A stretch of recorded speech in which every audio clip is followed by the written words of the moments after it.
year 2020. The year when a massive outbreak infected millions of people worldwide.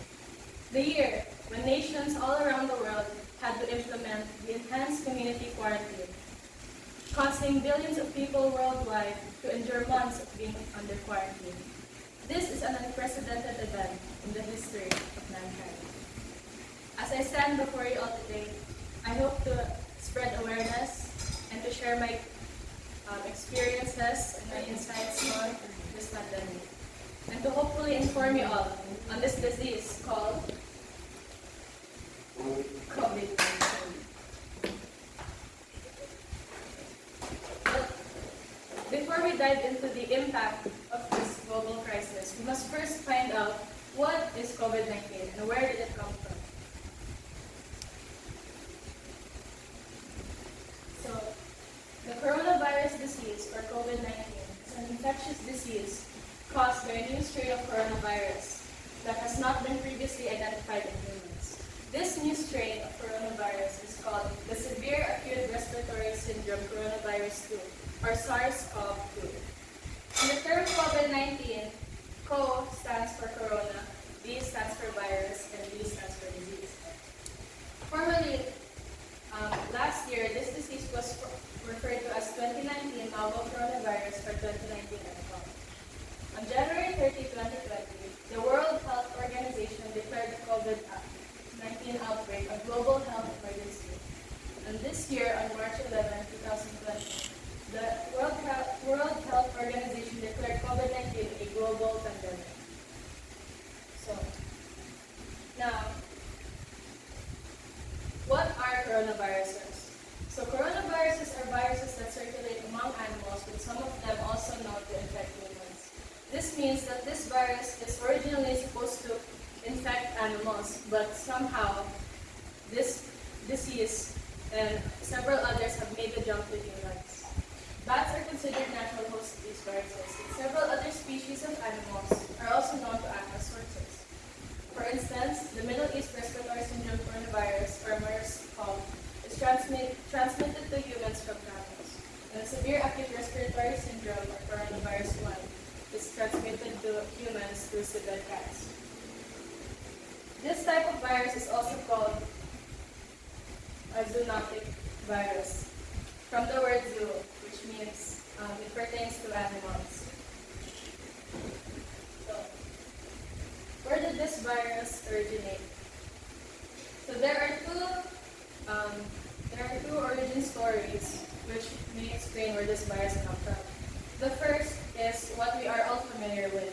It is the story of the Huanan Seafood Market located at Wuhan, China, when an unfortunate civilian was infected by this virus when he or she ate the bat soup containing this virus.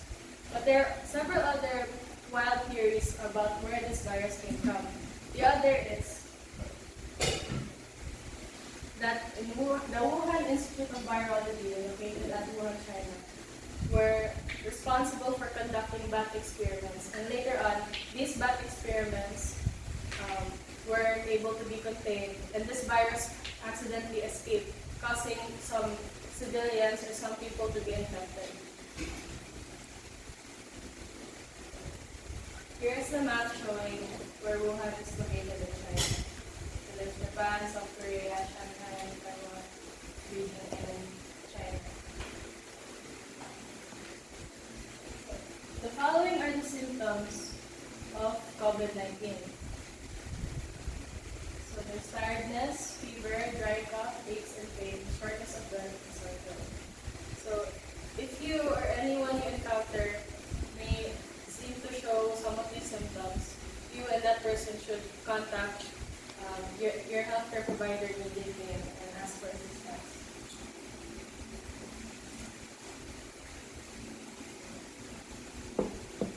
So extra info about COVID-19.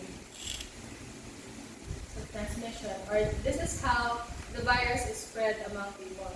So the virus is transmitted through direct contact with respiratory droplets of an infected person, generated through coughing and sneezing. So these respiratory droplets originally comes from the word respiratory, it comes from our lungs. So it is a liquid-like substance that gets ejected whenever we talk or speak or sneeze. So individuals can also be infected from touching surfaces contaminated with the virus and touching their face. So not only are respiratory droplets the only mode of this virus spreading, but also if a person touches a place that is contaminated with the virus. The COVID-19 virus may survive on surfaces for several hours, but simple disinfectants can kill it, such as alcohol and other substances. So who are the people most at risk from COVID-19? So older people and people with chronic medical conditions such as diabetes and heart disease appear to be more at risk of developing these severe symptoms. It is possible for people of any age to be infected with the virus, but so far there are relatively few cases of COVID-19 reported among children. So the virus can be fatal in rare cases. So far, many among older people with pre-existing medical conditions. So this explains that the virus is most commonly targeted at older people, the elderly, and senior citizens.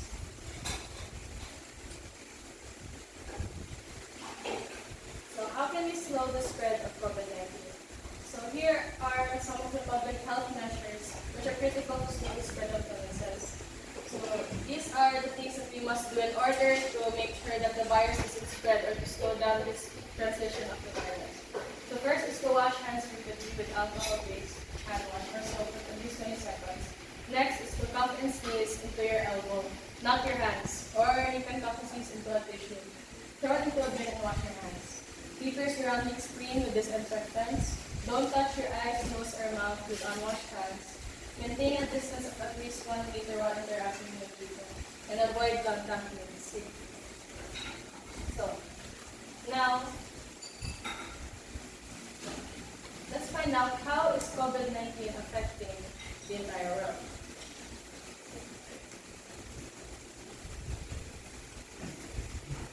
So the impact that this virus has made globally caused major scars on several countries around the world, including 9 in the Philippines.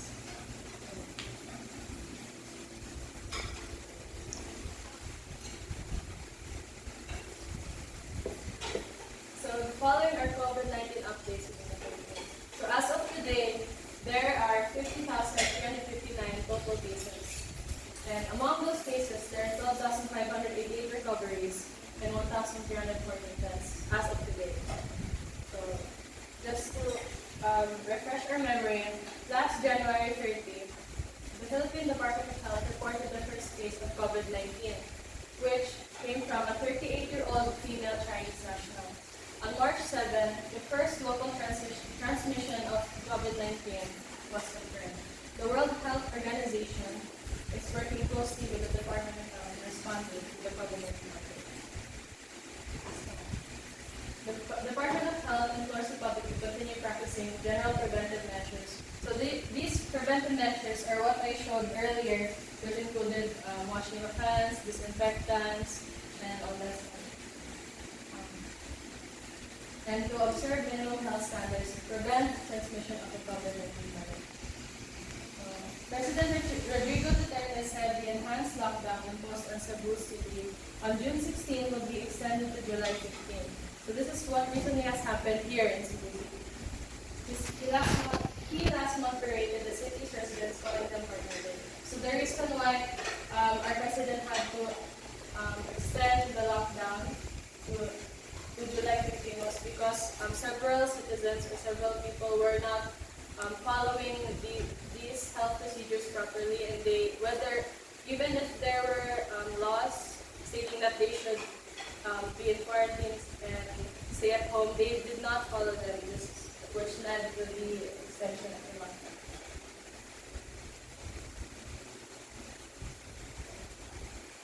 But the Philippines is only one of the many countries affected. There are many countries around the world that are currently battling this crisis. So here are the top 7 most affected countries by COVID-19. So as you can see from this chart, the United States has the most number of cases and also the most number of deaths, followed by Brazil and Russia, India, United Kingdom, Italy, and Spain. So China is not part of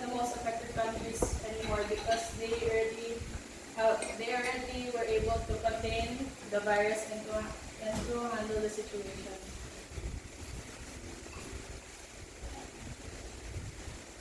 So here is a worldwide update as of July 6, 2020. So the total number of COVID cases as of July 6 is 11,563,004. So which is divided into active cases and closed cases. Active cases include mild condition and those patients in serious or critical condition. And the closed cases include the recovered, which means that they were able to endure the virus, they were able to recover, and they were able to be cured from this virus. And those that have passed away. So the update on the COVID-19 vaccine.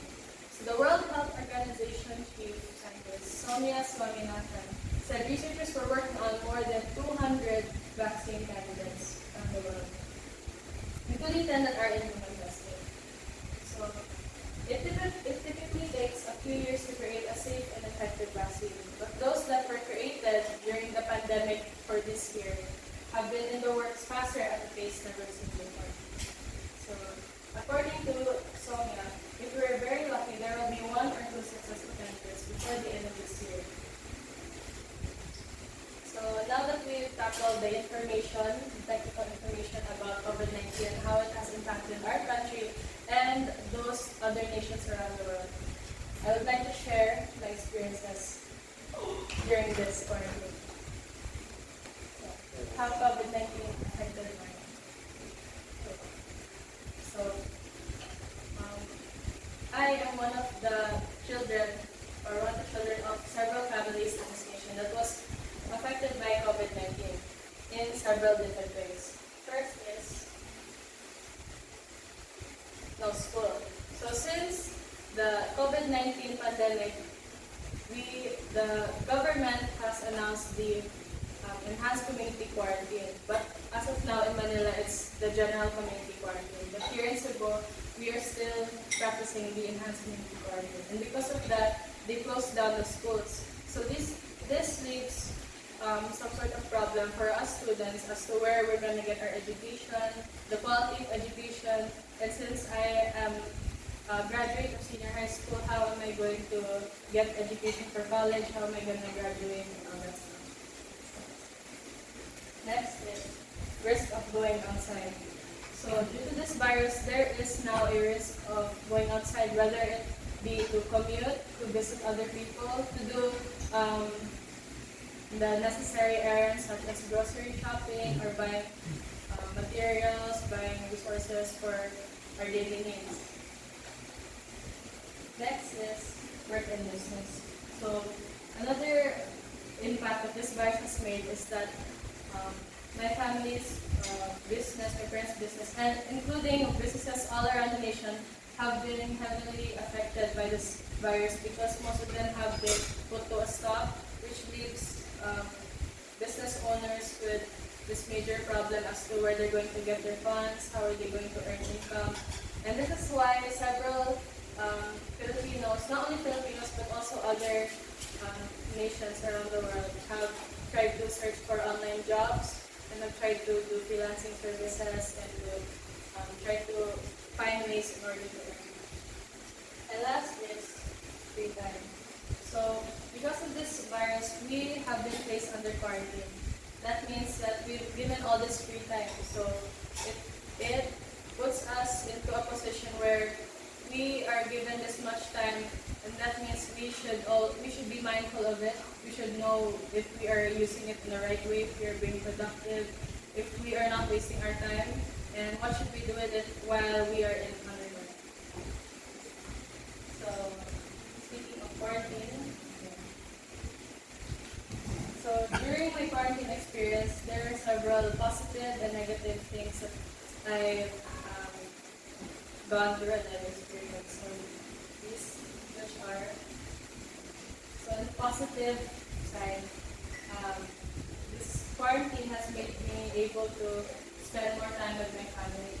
We were able to do more activities together, to hang out, and to communicate more compared to when there was school, when we always had to be at school for most of the day, and at night we have to focus on our projects and assignments. And second is I improved myself physically. So this quarantine has given me the chance to work out more, to improve my physical fitness, and to improve my other skills under my physical fitness. But I also learned new skills, which I'll be talking about later.